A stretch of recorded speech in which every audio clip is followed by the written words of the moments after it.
Apakah kalian pernah berpikir, adakah diri kita di alam lain?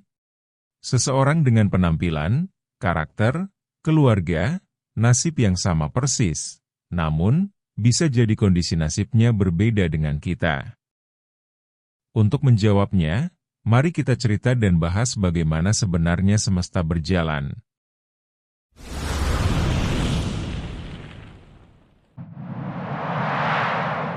Dunia paralel bukan hanya konsep fiksi. Dunia paralel, juga dikenal sebagai multiverse atau alam semesta paralel, adalah konsep yang mencakup ide bahwa ada lebih dari satu alam semesta atau realitas yang eksis secara bersamaan. Konsep ini sering dijumpai dalam fiksi ilmiah, teori fisika, dan filsafat. Dunia paralel dalam cerita fiksi ilmiah. Pada cerita fiksi ilmiah, dunia paralel sering digunakan sebagai elemen untuk mengeksplorasi berbagai kemungkinan dan imajinasi. Berikut ini contoh terkenal cerita fiksi ilmiah yaitu The Man in the High Castle oleh Philip Kindred Dick. Menggambarkan dunia paralel di mana Nazi Jerman dan Jepang memenangkan Perang Dunia Kedua. Stranger Things menampilkan The Upside Down, sebuah dimensi paralel yang berseberangan dengan dunia nyata. Spider-Man Into the Spider-Verse menggambarkan multiverse di mana berbagai versi Spider-Man dari alam semesta yang berbeda saling bertemu. Dunia paralel dalam teori fisika. Adapun teori dunia paralel pada fisika yang menyangkut beberapa kemungkinannya seperti teori inflasi klasik. Menurut teori ini, setelah Big Bang atau ledakan dahsyat, alam semesta kita mengalami inflasi yang sangat cepat.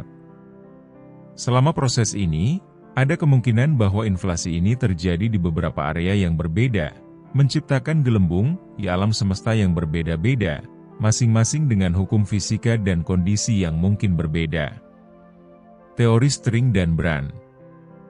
Dalam teori string, ada kemungkinan bahwa alam semesta kita adalah salah satu dari banyak partikel kecil atau membran yang ada dalam ruang multidimensi. Hal ini dapat menghasilkan berbagai alam semesta paralel yang memiliki sifat fisik yang berbeda. Interpretasi many worlds dari mekanika kuantum. Menurut interpretasi ini, setiap kali suatu peristiwa kuantum terjadi seperti keputusan dalam eksperimen atau pilihan pribadi, alam semesta bercabang menjadi versi-versi alternatif yang mencerminkan semua kemungkinan hasil dari peristiwa tersebut. Dunia paralel dalam filosofi. Untuk mengeksplorasi ide tentang realitas, eksistensi, dan kemungkinan, dunia paralel sering digunakan juga dalam filsafat, yaitu hipotesis dunia paralel. Hipotesis ini menyiratkan bahwa semua kemungkinan yang dapat terjadi di dunia nyata, juga terjadi di dunia paralel, seperti mencakup ide bahwa segala kemungkinan yang bisa terjadi memang terjadi di beberapa alam semesta lain. Realitas dan eksistensi. Beberapa filsuf mempertanyakan, bagaimana kita dapat mengetahui atau membuktikan eksistensi dunia paralel, dan bagaimana ini mempengaruhi pandangan kita tentang realitas dan eksistensi. Konsep dunia paralel atau alam semesta paralel tidak dibahas secara eksplisit seperti dalam teori fisika modern atau fiksi ilmiah.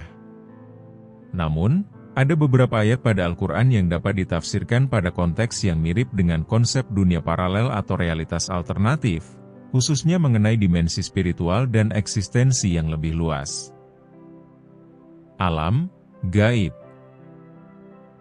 Konsep alam gaib dalam Islam mencakup segala sesuatu yang tidak dapat dilihat atau dipahami dengan indera manusia biasa, seperti kehidupan setelah mati, malaikat, dan berbagai aspek metafisik lainnya.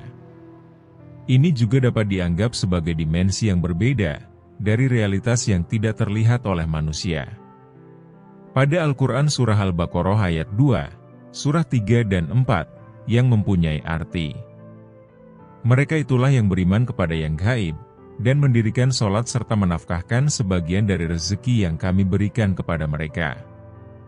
Dalam konteks ini, Gaib berarti segala sesuatu yang tidak tampak dan hanya dapat diketahui melalui wahyu atau iman. Surga dan neraka. Al-Quran menggambarkan surga atau jannah, dan neraka atau jahanam, sebagai realitas yang eksis di luar dunia fisik kita.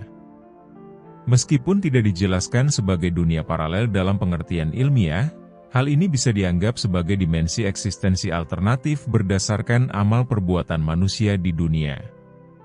Yang tercantum pada Surah Al-Ikhlas ayat 1-4. Katakanlah, Dialah Allah, yang Maha Esa. Allah adalah Tuhan yang bergantung kepadanya segala sesuatu. Dia tidak beranak dan tidak pula diperanakan.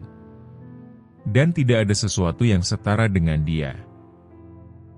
Surah Al-Zalzalah ayat 6-8. Pada hari itu manusia akan mengetahui apa yang telah diperbuatnya dan apa yang telah ditinggalkannya. Pada hari itu bumi menceritakan beritanya. Karena Tuhanmu telah memerintahkan, demikian. Dimensi waktu dan ruang. Al-Quran juga berbicara tentang dimensi waktu dan ruang yang lebih luas daripada yang dipahami manusia, serta menunjukkan bahwa pemahaman Allah meliputi segala sesuatu, termasuk dimensi-dimensi yang tidak dapat dijangkau oleh pemahaman manusia saat ini. Tertuang pada surah Al-Hadid ayat 4. Dia bersama kamu di mana saja kamu berada. Dan Allah Maha melihat apa yang kamu kerjakan. Dan surah Al-Ankabut ayat 64. Dan kehidupan dunia ini tidak lain hanyalah kesenangan yang memperdaya. Kehidupan setelah mati. Sebagai realitas yang terpisah dari kehidupan dunia, dengan perbedaan yang mendalam pada eksistensi dan pengalaman, Al-Quran sering menyebutkan kehidupan setelah mati.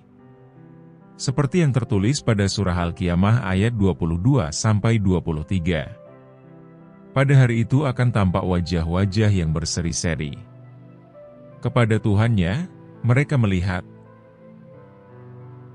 Meskipun Al-Quran tidak menggunakan istilah atau konsep dunia paralel seperti yang dipahami dalam sains modern atau fiksi ilmiah, ada elemen dalam teks yang bisa diartikan sebagai adanya dimensi atau realitas lain yang melampaui pemahaman manusia biasa.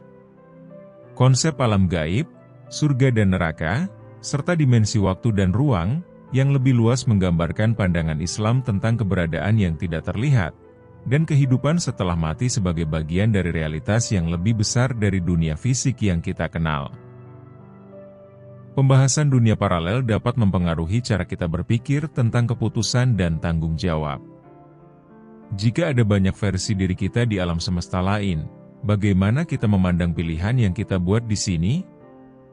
Semua pilihan hidup ada pada diri kita sendiri.